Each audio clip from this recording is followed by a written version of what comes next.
11월 25일 화요일입니다. 오늘은 사사기 4장 1절부터 마지막 24절까지 말씀입니다. 용사 같은 여자, 쪼다 같은 남자라는 제목입니다. 용사 같은 여자, 쪼다 같은 남자. 오늘 이야기는 쉬운 이야기죠. 여선지자 드보라를 하나님이 사사로 세운 그때에 이스라엘이 또 악을 더했습니다. 그랬더니 하나님이 그 이스라엘을 가나안 왕 야빈의 손에 팔아 넘겼어요. 그러니까 야빈이 이스라엘을 지배하고 억압합니다. 20년 동안 고통을 당합니다. 그러자 이스라엘이 또 하나님 앞에 부르짖어요. 하나님, 우리가 고통스럽습니다. 부르짖어요. 그러니까 하나님께서 어떻게 하십니까? 이스라엘을 이제 구원해 내시는데 누구를 통해서 지금 구원해 내십니까? 여선지자 드보라를 사사로 세워서 하나님께서 바락에게 명령합니다. 야, 바락아, 너 저기 가서 이스라엘 지파 중에 10,000명을 모아가지고 다볼산으로 가라, 이렇게 명령을 내리죠. 그래서 이제 이 바락이 그렇게 군대 장관이 돼가지고 10,000명을 소집해가지고 요 가나안 족속과 싸우러 나가야 되는데, 이 드보라가 그렇게 얘기하니까 요 바락이 어떻게 합니까? 그 여자 사사인 드보라한테 매달려가지고 당신이 같이 안 가주면 나도 안 갑니다, 이렇게 말합니다. 이 쪼다 같은 남자죠. 여자인 드보라에게 당신이 같이 안 가주면 나도 안 갑니다, 그러는 거예요. 그러니까 이제 드보라가 그래, 내가 가주겠다, 함께 가주는데 네가 받을 영광을 네가 받지 못하고 다른 여인이 그 영광을 받을 것이다, 그래요. 그리고서는 이제 드디어 출전했어요. 그래서 이스라엘 2개 지파 가운데서 10,000명을 모아서 드디어 이제 가나안 족속과 전쟁을 치르려고 합니다. 그 소식을 듣고 가나안 왕 야빈이 군대를 모아가지고 이스라엘을 치러 나옵니다. 그 치러 나오는 군대 장관이 시스라라는 사람이에요. 그래서 드디어 전쟁이 붙었습니다. 이쪽은 가나안 족속은 철병거를 900대나 가지고 있어요. 아주 신식 무기를 장착하고 그렇게 전쟁에 임했는데 하나님이 그 전쟁을 이기게 해주세요. 그러니까 하나님이 도우시니까 그 철병거를 이기고 시스라가 그 철병거를 다 버리고 맨몸으로 홀로 맨발로 도망을 쳤습니다. 근데 도망을 쳤는데 하필이면 어디를 도망을 쳤냐면 그때에 모세의 장인 그 사람의 후손인 헤벨이 그 가나안 그 동네에 장막을 치고 살았어요. 그 집으로 도망을 친 겁니다. 시스라가 그 집으로 도망쳤더니 그 집의 아내가, 헤벨의 아내가 그 시스라를 맞아들여가지고 지극정성으로 간호도 해주고 또 목이 마르다니까 우유도 내주고 잠자리도 내주고 여기서 편히 쉬세요, 그랬어요. 그랬더니 시스라가 이제 거기서 그 집에 숨어서 쉬면서 요 헤벨의 아내 야엘에게 부탁합니다. 야, 혹시 누군가 와가지고 이 집에 누가 있냐 그러면 아무도 없다, 이렇게 말해달라고 부탁하고 잠을 잤어요. 그랬더니 요 야엘이 어떻게 했다고요? 장막을 치는 그 말뚝을 뽑아다가 그 시스라의 관자놀이 거기다 대고 망치로 쳐가지고 시스라가 그 자리에서 즉사해버렸어요. 그 자리에서 즉사해버렸다는 얘기입니다. 그리고서는 이제 요 바락이 이 시스라를 쫓아와가지고 이 집까지 당도했어요. 그랬더니 이 여인 야엘이 그 시스라의 시체를 내어줬고, 그리고 이제 바락이 남은 잔당을 다 진멸하고 그렇게 가나안 왕 야빈을 진멸했다는 이야기입니다. 이 여자들은 용사 같은 여자들인데, 그 이스라엘의 군대 앞장서 있는 군대 장관은 쪼다 같은 그런 남자입니다. 이 이야기가 왜 지금 오늘 본문에 기록이 되어 있는 걸까요? 갑자기 하나님은 왜 여자를 사사로 세우셔가지고 또 이름 없는 한 여인을 통해서 이스라엘의 승리를 지금 이렇게 이야기해 주는 것일까요?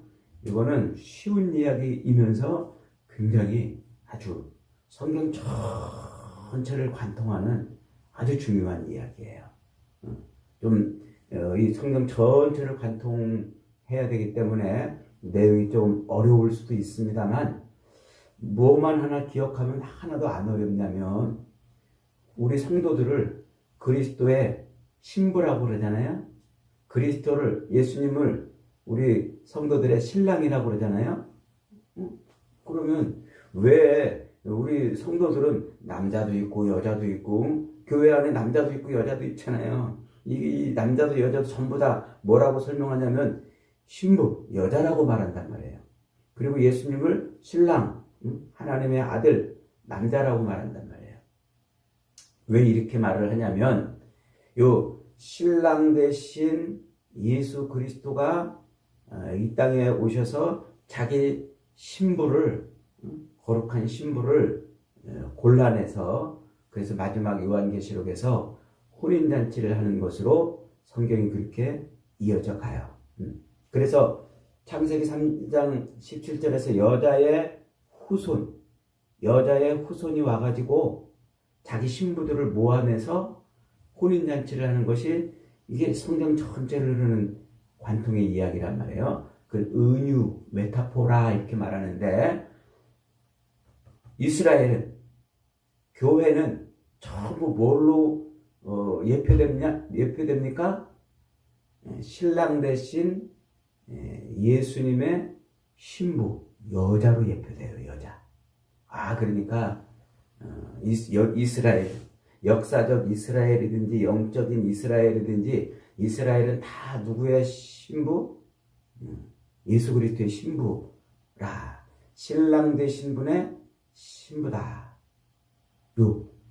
요 개념을 붙잡고 있으면, 이게 구약 성경에서 요 개념이 점점 눈덩이처럼 이렇게 굴러가면서 커져가지고, 이제 신약에서 신랑 대신 예수님과 신부 대신 교회가 그렇게 혼인식을 하는 것으로 성경이 마무리되는 것을 이해할 수가 있습니다. 요 개념만 이해하면 오늘 본문은 하나도 안 어려워요.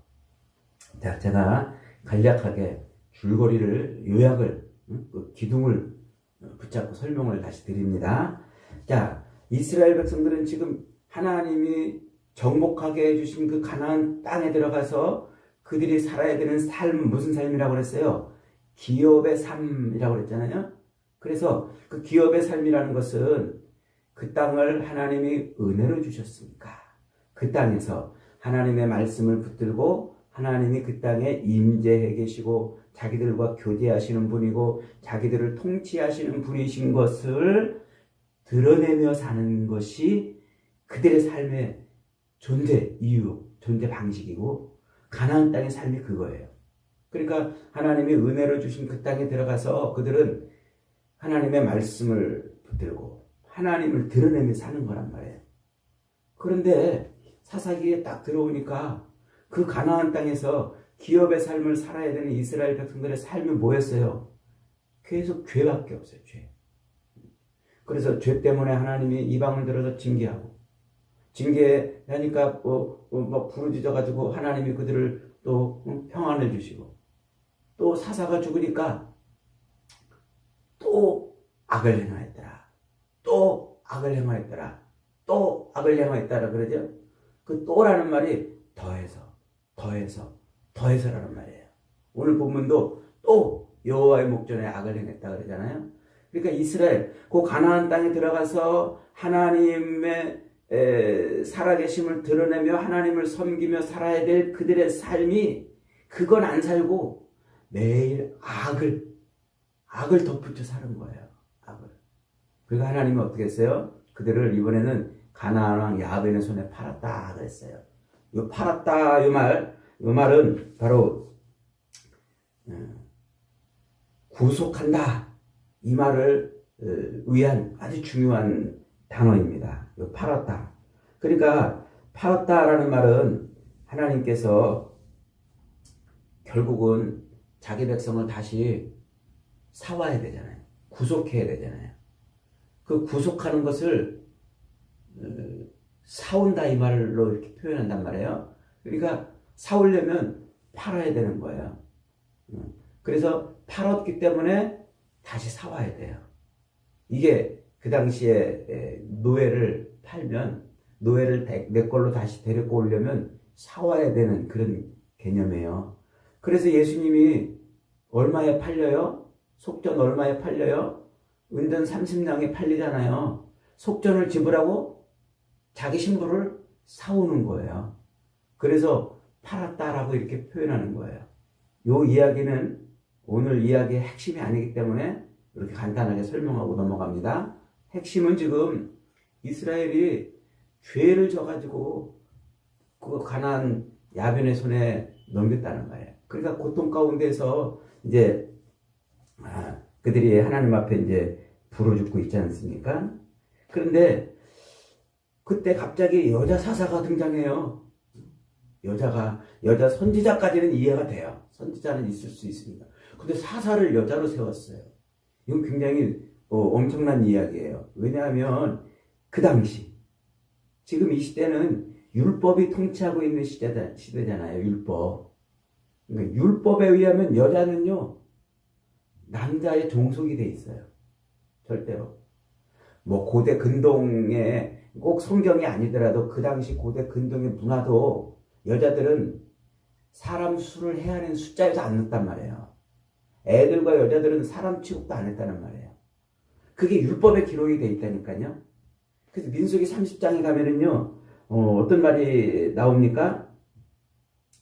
여자들이 서원을 할 때, 그 율법에, 민수기 율법에 보면 여자들이 서원을 할 때, 그 서원이 남자에게 반드시 점검이 돼야 돼요. 그래서 결혼을 안 한 여자가 서원을 하잖아요? 그러면 아버지가 그 서원을 점검하고 하나님 저 서원이 저것이 지키지도 못할 서원을 한 것 같습니다. 하나님 취소해 주세요. 그럼 그 여자가 한 서원이 취소가 돼요. 그리고 그 아버지가 이제 그 딸을 보고 딸이 서원한 거 보고 저거 안 되겠는데 내가 대신 서원을 내가 해줘야 되겠다. 그러면 그 딸이 한 서원을 아버지가 대신 지키는 거예요. 결혼을 했어요. 이제 여자가 결혼을 했으면 결혼한 다음에도 서원을 해요. 그러면 남편이 볼 때 저것이 지키지도 못할 서원을 하고 있네? 하나님 저 서원 취소시켜 주세요. 그러면 취소가 돼요. 그리고 저 서원을 지키려면 반드시 남편이 감독하에 남편의 명령하에 그 서원을 지키게 돼 있어요. 그러니까 그 말은 뭐예요? 율법에 의하면 여자는 남자에게 종속되어 있는 거예요. 여자 혼자 하나님 앞에 설 수도 없고 여자 혼자 하나님 앞에 인정받을 수도 없고 서원도 못하는 종속되어 있는 존재란 말이에요. 그게 율법의 신명기 율법이에요. 민수기 율법이고 그런 율법이 지배하고 있는 때에 갑자기 여자 사사가 등장한 거예요. 이게 지금 뭘 얘기하려고 그러냐면 이스라엘이 여자로서 그리스도의 신부인 진짜 여자로서의 모습으로 있어야 되는데 그러지 못했기 때문에 여자 사사를 들어서 그 이스라엘이 진짜 여자의 모습이 아니라 지금 가짜 여자의 모습을 하고 있다. 이걸 설명하려고 그러는 거예요. 말이 조금 어렵죠? 다시 설명해 봅니다. 이스라엘은 하나님의 신부란 말이에요. 그래서 가나안 땅에서 여자로 살아야 돼요. 하나님의 신부인 여자로. 그럼 어떻게 살아야 돼요? 하나님의 신부니까 하나님만 바라보고 있어야 돼요. 바람 피면 안 된단 말이에요. 오로지 하나님만 바라보고 오로지 하나님을 자기 신랑으로 그렇게 순종하고 섬기며 그렇게 신부로 살아야 되는 거예요. 여자로. 그게 율법에 기록된 여자의 역할이에요. 여자의 실체고. 그런데 지금 이스라엘이 어떻게 사는 거예요? 하나님 앞에 신부로 하나님만 섬기고 하나님만 바라보는 진짜 여자의 모습으로 살아야 되는데 바람 피웠단 말이에요. 지금 진짜 여자의 모습으로, 순결한 여자의 모습으로 안 살았다.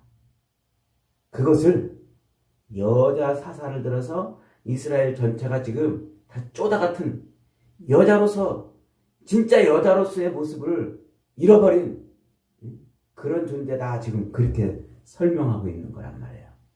그러니까 이스라엘 전체가 다 사사로 세울 만한 남자도 없었거니와 이스라엘 백성들이 여자의 모습, 하나님 앞에 하나님의 거룩하고 정결한 신부의 모습을 못하고 있다는 것을 지금 말해주는 거예요. 그래서 오로지 여자로서 하나님 앞에 서 있어야 될 그 모습을 잃어버린 그 이스라엘을 지금 책망하고, 진짜 여자의 모습이 어떤 거냐? 바로 이 모습이라는 거예요. 요 드보라처럼 하나님의 명령을 통해서 절대적으로 하나님께 순종하고, 그리고 요 야엘, 헤벨의 아내 야엘처럼 앞날이 불투명해도 그렇게 가나안의 그 군대 장관을 죽일 수 있는 그런 삶을 살아야 된다, 이 말을 하는 거예요. 야엘이 어떤 여자라고 그랬어요? 모세 때 모세의 장인 겐족속, 그 모세의 장인이 겐족속인데 그때 이스라엘이 출애굽할 때잖아요. 그때 이 겐족속이 이스라엘로 편입해 들어와요. 편입해 들어와서 이스라엘 족속이 아닌데 이스라엘 족속 같이 살아요. 그래서 가나안 땅에 지금 정착해 살고 있는데, 요 가나안 땅에서 지금 요 겐족속이 누구랑 지금 붙어나고 있는 거예요? 가나안왕 야빈과 붙어가지고 친하게 지내고 있어요. 이스라엘은 야빈한테 지금 고통받고 있는데 얘네들은 친하게 지내가지고 화평하게 지내고 있다 그래요, 오늘 본문이. 그러니까 요 헤벨, 겐족속 헤벨이 실상은 이스라엘 때문에 가나안 땅에 들어와서 살면서도 그들은 뭐하고 있는 거예요? 가나안 족속과 붙어서 놀아나고 있는 거예요. 그런데 그의 아내가 그 가나안의 군대 장관을 지금 죽여요. 그러면 자기들하고 친해가고 잘 지내고 자기들을 잘해주고 화평한 가운데 있는데 그 가나안 군대 장관을 죽이면 자기네 족속하고 가나안 족속하고 원수가 될 수 있잖아요. 그럼에도 불구하고 어떻게 한다고요? 그 화평하게 지내던 군대 장관 시스라를 죽여버려요. 이게 지금 하나님이 기뻐하는 모습이라는 거예요. 그러니까 가나안하고 붙어가지고 짝짝꿍하며 그렇게 사는 그 자기 남편, 자기 족속을 버리고 하나님의 대적인 그 가나안의 군대 장관을 죽여내는 그 여자의 모습으로 지금 이스라엘의 모습을 지금 심판하고 있는 거예요. 이스라엘은 지금 그러지 못하고 있는 거예요. 대래 뭐하고 있었어요? 가나안하고 짝짝꿍하고 붙어 살고 있단 말이에요. 하나님만 예배하며 살아야 될 하나님의 신부인데 바람이 나서 살고 있다는 거예요. 그걸 지금 지적해내는 말씀인 거죠. 그래서 하나님은 이렇게 요 율법에 의해서 사람 숫자에도 치지 않고 남자에게 종속되어 있는 그 여자의 모습을 통해서 지금 이스라엘이 진짜 여자의 모습은 어떻게 되어야 되느냐? 하나님 앞에 종속돼서 진짜 하나님을 자기 신랑으로 섬기는 거룩한 정결한 삶을 살아야 되는데 못 살고 있다는 것을 이런 식으로 설명해 주는 거예요. 그러니까 이스라엘은 쪼다 같은 남자들이라는 거예요. 여자로서 진짜 여자로서 살아야 되는데 그 모습을 잃어버렸다 그러는 거예요. 여러분, 성경이 우리에게 집요하게 요구하는 게 바로 그거예요. 우리는 그리스도의 신부라 그러죠. 그리스도의 신부. 그래서 교회는 그리스도의 신부로 그리스도만 바라봐야 돼요. 세상과 짝하면 안 돼요. 바람나면 안 돼요. 세상에 붙어가지고 내 신랑을 버리면 안 돼요. 우리는 예수 그리스도를 믿음으로 말미암아 그리스도의 신부가 되었어요. 그러면 누구만 바라봐야 돼요? 오로지 신랑이신 예수님만 바라봐야 돼요. 예수님만 의지하고 예수님의 말씀에 절대적으로 순종하며 살아요. 그게 남자의 모습이라는 거예요. 그게 여자의 모습이라는 거예요. 그래서 예수님도 이 땅에 여자의 아들로 태어나서 절대적으로 누구의 말에 순종하며 살았어요? 하나님 말씀에 100% 순종해서 십자가에 달려 죽으신 거 아니에요? 그렇게 살아야 되는 거란 말이에요. 그래서 여자의 후손은 그렇게 살아야 되는데 이스라엘은 못 살았다는 거예요. 못 살았다. 그것을 오늘 말씀을 통해서 책망하시면서 이스라엘이 가나안 땅에서 그렇게 살아야 된다.